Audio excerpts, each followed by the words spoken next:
सबसे पहले क्या होता है कि अगर आप क्लास 10th में भी पढ़ाई कर रहे हैं, तो फिर आपको कुछ स्ट्रेटेजी, कुछ आपको मैनेजमेंट मतलब आपको मतलब तैयारी करना होगा। जैसे कि मान लीजिए आप जब पढ़ाई करते हैं, तो फिर आपको उसका मतलब नोट्स मिलता है स्कूल में। तो फिर आपको क्या करना है कि जब भी ये स्कूल्स में आपको नोट्स मिलता है, तो उसको आपको अच्छा से देखना है। तो मान लीजिए क्लास में तो उतना आपको समझ में नहीं आता है, तो फिर क्या करना है कि जो भी नोट्स आपको मिलता है, वो नोट्स आप क्या करेंगे कि आप घर में आकर उसको पढ़ाई करेंगे। जैसे कि कभी-कभी क्या होता है कि हम लोग क्लास में हम लोग को समझ में नहीं आता है, क्योंकि हम लोग इतना नोट्स बनाते हैं कि नोट्स बनाते-बनाते मतलब टाइम निकल जाता है, और ऊपर से क्या है कि अगर कुछ समझाया भी जाता है, तो हम लोग को उतना ठीक से समझ में नहीं आता है। तो आपको यही करना है कि जब भी ऐसा सिचुएशन आ जाता है, तो फिर आपको क्या करना है, जैसे आज आप नोट्स बनाएं, उसके बाद आपको क्या करना है कि घर आकर आपको उस नोट्स को रिवाइज करना है, उस नोट्स को आपको समझना है। फिर खुद से पढ़ के देखिए क्या समझ में आता है और क्या नहीं समझ में आता है। फिर जैसे कि अगर मान लीजिए कुछ नोट्स आप पढ़े, लेकिन आपको कुछ चीज़ आपको समझ भी नहीं आया, जैसे कुछ पर्टिकुलर डिफिनेशन या पर्टिकुलर चैप्टर आपको समझ भी नहीं आया है, तो उसको क्या करना है कि आपको साइड में लिखना है, मतलब अलग से पेज में इसको लिख लीजिए।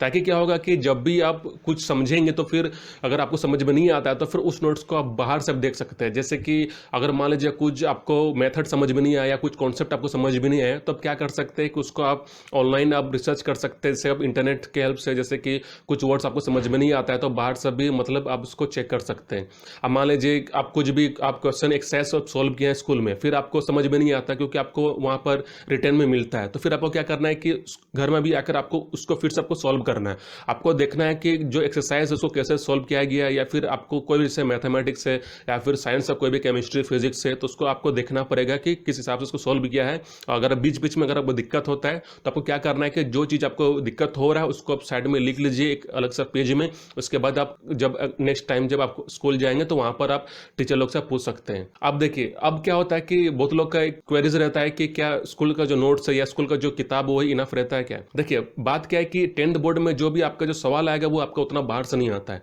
क्योंकि जो भी आपका सवाल आएगा वो किताब से ही आएगा, और हो सकता है कि थोड़ा मतलब घुमा फिरा के आएगा। तो आपको इतना भी फ्रस्ट्रेट या पैनिक नहीं होना है कि अगर हम 10th बोर्ड में अगर सवाल अगर बाहर से आएगा, तो फिर उसको कैसे सॉल्व करेंगे। देखिए, सबसे पहले क्या होता है कि 10th बोर्ड का जितना भी जो आपको किताब है जो प्रोवाइड किया गया है, उसी को आपको पहले पढ़ना है, उसी को पहले आपको कंप्लीट करना है। अब ऐसा नहीं कि आप 10th बोर्ड में आप पढ़ाई कर रहे हैं, लेकिन आप क्या कर रहे हैं कि किताब को कंप्लीट नहीं किए हैं, आप एक्सरसाइज कंप्लीट नहीं किए, फिर आप रेफरेंस बुक या बाहर से कुछ बुक आप पढ़ रहे हैं और उसको सॉल्व कर रहे हैं और उसको समझ रहे हैं। इससे क्या होता है कि आपका कॉम्प्लिकेटेड सिचुएशन बन जाता है। जैसे कि आप किताब का कुछ कॉन्सेप्ट है और आप बाहर का रेफरेंस का कुछ और कॉन्सेप्ट रहेगा, लेकिन समझने का जो है वो आपका सेम है, लेकिन जो मेथड रहता है वो आपका अलग अलग रहता है। तो कभी कभी क्या होता है कि जैसे आप किताब का नोट्स आप देखें, फिर आप रेफरेंस बुक या बाहर कोई किताब का नोट्स देखें, तो फिर उसमें अलग अलग से समझाया जाता है। तो फिर आपको लगता है कि उसको हम कैसे समझेंगे, क्योंकि ऐसा भी होता है कि स्कूल्स के कुछ अलग मेथड समझाया गया, या फिर बाहर का जो रेफरेंस बुक है वो कुछ और मेथड समझाया गया। फिर इसमें हम लोग क्या हो जाता है कि हम लोग का मिक्स हो जाता है, जिससे कि आप कुछ अधूरा कॉन्सेप्ट आप किताब से समझे, स्कूल की किताब से, फिर अब अधूरा कॉन्सेप्ट आप बाहर की किताब से समझे, तो फिर क्या होता है कि आपका कंडीशन मतलब कॉम्प्लिकेटेड हो जाता है। फिर आप मतलब क्वेरीज करते हैं, या फिर आप सोच में लग जाते हैं कि कौन सा मेथड सही है। तो देखिए, बात क्या है कि दोनों मेथड आपका सही रहता है, बस समझाने का जो तरीका रहता है वो सबका अलग अलग रहता है, लेकिन आपको पहुंचना वही है। तो इसीलिए जब भी आप 10th बोर्ड का जो भी आप किताब पढ़ते हैं, तो पहले क्या कीजिए कि बाहर किताब आपको नहीं पढ़ना है, आपका जो किताब जो मिलता है उसी को आप पहले कंप्लीट कर लीजिए, उसी को आप एक्सरसाइज को भी कंप्लीट कर लीजिए। उसके बाद अगर आपको लगता है कि सिलेबस कंप्लीट है, या जितना भी जो किताब है 10th बोर्ड का आप कंप्लीट कर लिए और आपको बेटर समझना है, उसके बाद आप बाहर के किताब को मतलब ले सकते हैं। लेकिन अगर मान लीजिए आप 10th बोर्ड का जो किताब है जो आपको मिला, अगर उसको पहले कंप्लीट नहीं करेंगे, उसके बाद आप उसको इनकम्प्लीट करके अगर बाहर की किताब को पढ़ेंगे, तो क्या होता है कि फिर आपका लेंदी हो जाता है, मतलब कि आपको डबल मेहनत करना पड़ जाता है। तो आपको ऐसा नहीं सोचना है कि 10th बोर्ड में कि बाहर से आपका जो क्वेश्चन वो आएगा, आपका जो क्वेश्चन है वो आपका अंदर से ही आता है, आपको सिलेबस भी आपका किताब से ही आएगा, और ऊपर से जो पैटर्न है वो भी आपका किताब से ही आएगा। जैसे कि मान लीजिए जब आपका फाइनल जब एग्जाम होगा, जब 10th बोर्ड का जब एग्जाम होगा, तो उस समय आपको 1 या 2 महीना पहले आपको सैंपल पेपर मतलब स्कूल की तरफ से मिल जाएगा। तो उसको क्या करना है कि उसी सैंपल पेपर को आपको मतलब उसको ठीक से देखना है, उसको समझना है, और आपको घर में मतलब प्रैक्टिस करना है। इससे क्या होता है कि आपको बाहर का जो सैंपल पेपर है या बाहर का जो किताब है आपको उतना नेसेसरी नहीं रहता है। लेकिन अगर मान लीजिए आप सैंपल पेपर को भी कंप्लीट कर लिए और अब 10th बोर्ड का जो किताब उसको भी कंप्लीट कर लिए, और ऊपर से अच्छा से रिवाइज भी कर लिए, उसके बाद आप बाहर का किताब जा सकते हैं। लेकिन अगर मान लीजिए आप एवरेज स्टूडेंट है, तो फिर आपको क्या करना है कि आपको पहले से ही आपको लोडिंग नहीं लेना है। पहले आपको क्या करना है कि 10th बोर्ड का जो किताब है, जो नोट्स है, जो आपको स्कूल से मिला है उसी को पहले कंप्लीट कीजिए। उसके बाद अगर वो कंप्लीट हो जाता है, उसके बाद क्या करना है कि आपके पास और भी टाइम बचा है, या फिर आप चाहते हैं कि और क्लैरिटी हमको कॉन्सेप्ट में आए, या फिर आप चाहते हैं कि और बाहर किताब भी पढ़े या हम इंटरनेट का मदद भी ले, उसके बाद आपको क्या करना है कि आप बाहर की किताब भी ले सकते हैं और अब रेफरेंस जो गाइड है उसको आप मतलब इंप्लीमेंट कर सकते हैं। लेकिन पहले क्या करना है कि आपको 10th बोर्ड का जितना भी जो किताब है, जो नोट्स आपको मिला है, जो एक्सरसाइज जो आपको मिला है, उसको पहले कंप्लीट कर लीजिए। उसके बाद आपको मतलब बाहर की किताब से आपको पढ़ना है। अब यहाँ पर क्या है कि अगर मान लीजिए आप स्ट्रॉन्ग के कैटेगरी में आते हैं तो फिर आपका तो है कि आप 8 या 9 महीना में आप सब किताब या 6 महीना में आप कंप्लीट कर लेंगे। उसके बाद आप क्या करेंगे, आप बाहर का बुक से पढ़ेंगे, आप और भी मतलब समझेंगे, क्लैरिटी लाएंगे, उसके बाद सॉल्व करेंगे। लेकिन अगर मान लीजिए आप एवरेज स्टूडेंट हैं, फिर आपके पास क्वेरीज रहता है कि हम कैसे सॉल्व करेंगे या फिर कैसे समझेंगे, या फिर हमको समझ में नहीं आता है, तो फिर हमको क्या करना है। तो देखिए, जो स्ट्रॉन्ग स्टूडेंट है उसके लिए तो वो आसान है, लेकिन अगर मान लीजिए आप एवरेज में आते हैं तो आपको क्या करना है कि पहला जो स्टेप है कि आपको मतलब पहले किताब को कंप्लीट कीजिए। जैसे कि कॉम्प्लिकेटेड मत बनाइए। अगर मान लीजिए बाहर का कॉम्प्लिकेटेड बनाएंगे, बाहर किताब से पढ़ेंगे, तो फिर आपका कंडीशन कॉम्प्लिकेटेड हो जाएगा। तो आपको यही करना है कि पहले कोशिश कीजिए कि जो 10th बोर्ड का जो किताब आपको मिला है, जो नोट्स मिला है, उसको पढ़िए। अगर मान लीजिए आप कुछ को समझ में नहीं आता है तो फिर आप क्या कर सकते हैं कि उसको आसान भाषा में आप, जैसे कि स्कूल्स में क्या होता है कि आपका इंग्लिश से समझाया जाता है या फिर हिंदी से समझाया जाता है। एक जो नॉर्मल जो लैंग्वेज होता है वो आपको उससे अब समझ में नहीं आता है। जैसे कि टीचर का एक अलग लैंग्वेज रहता है, तो हो सकता है किसी को समझ में आए या किसी को समझ में नहीं आए। अगर मान लीजिए एवरेज स्टूडेंट है तो फिर क्या होता है कि आपको उतना समझ में नहीं आता है। तो आपको क्या करना है कि अगर मान लीजिए कुछ समझ में नहीं आता है तो फिर आप क्या कर सकते हैं, बाहर का लेक्चर भी देख सकते हैं। जैसे कि आपका इंटरनेट में आपको बहुत सारा, आपको सोशल मीडिया में या आपका वेबसाइट में आपको उसका लेक्चर मिल जाता है। जैसे कि आपको बहुत सारे एप्लीकेशन भी है, आपका सॉफ्टवेयर भी है, जिसके मेथड से आप क्या कर सकते हैं कि उस जो क्वेरीज है, जो आप कॉन्सेप्ट जो समझे नहीं, उसको आसान भाषा में आप इंटरनेट में या फिर कोई भी प्लेटफॉर्म में आप उसको आप देख सकते हैं। तो आपको ये करना है कि आपको सिर्फ एक टीचर से डिपेंड नहीं होना। जैसे कि मान लीजिए आपके पास कोचिंग क्लास भी है, मतलब कि आप ट्यूशन भी पढ़ते हैं, तो फिर ट्यूशन के हेल्प से भी आप मतलब उस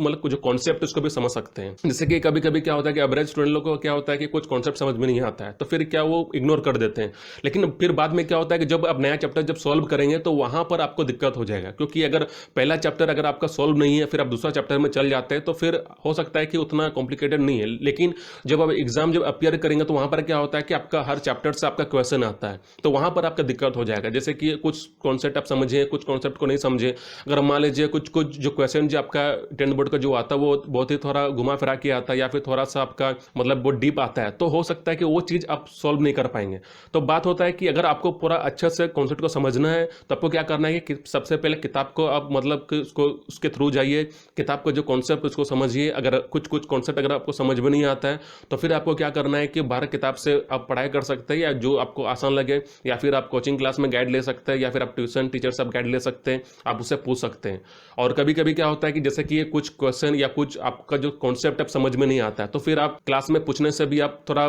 मतलब हिचकिचाते हैं। जैसे एक डर लगता है कि अगर हम किसी से टीचर से पूछ देंगे तो फिर हो सकता है कि हमको डांट ना मिल जाए, या फिर आपको ऐसा लगता है कि सबके सामने हम मतलब एक इंसल्ट फील हो कि हमको समझ में नहीं आ रहा है। तो आपको इतना भी आपको हेजिटेट नहीं होना है, क्योंकि अगर मान लीजिए कुछ समझ में नहीं आता है तो फिर आप 1 या 2 बार पूछ सकते हैं। लेकिन बात क्या है कि नॉर्मली प्रैक्टिकली क्या होता है कि आपको हर डाउट आपको समझाया नहीं जाएगा, क्योंकि क्लास का भी अपना पीरियड होता है, एक टाइम टेबल होता है, तो उसको भी अपना सिलेबस कंप्लीट करना है, टीचर को भी हर मतलब स्टूडेंट को भी देखना है। तो पर्टिकुलर एक ही स्टूडेंट को उतना टाइम तो दे नहीं पाएगा। तो आपको इस मेथड मतलब इसके थ्रू भी आपको चलना है कि अगर मान लीजिए कभी कभी बीच बीच में अगर कुछ डाउट रहता है तो उसको पूछ भी सकते हैं, लेकिन अब हमेशा अगर डाउट को पूछेंगे तो उससे क्या होता है कि आपका सिलेबस भी अधूरा रह जाएगा। तो आपको क्या करना है कि आप जैसे कि स्कूल में कुछ टीचर का लैंग्वेज समझ में नहीं आता है तो फिर आप अलग से ट्यूटर ले लीजिए, या अलग से कोचिंग क्लास ले लीजिए, या फिर आप इंटरनेट के मदद से आप क्या कर सकते हैं, उस जो कॉन्सेप्ट उसको समझ सकते हैं। लेकिन आपको ये करना है कि अगर आप एवरेज हैं और आपको स्कूल में पूछने में दिक्कत होता है तो फिर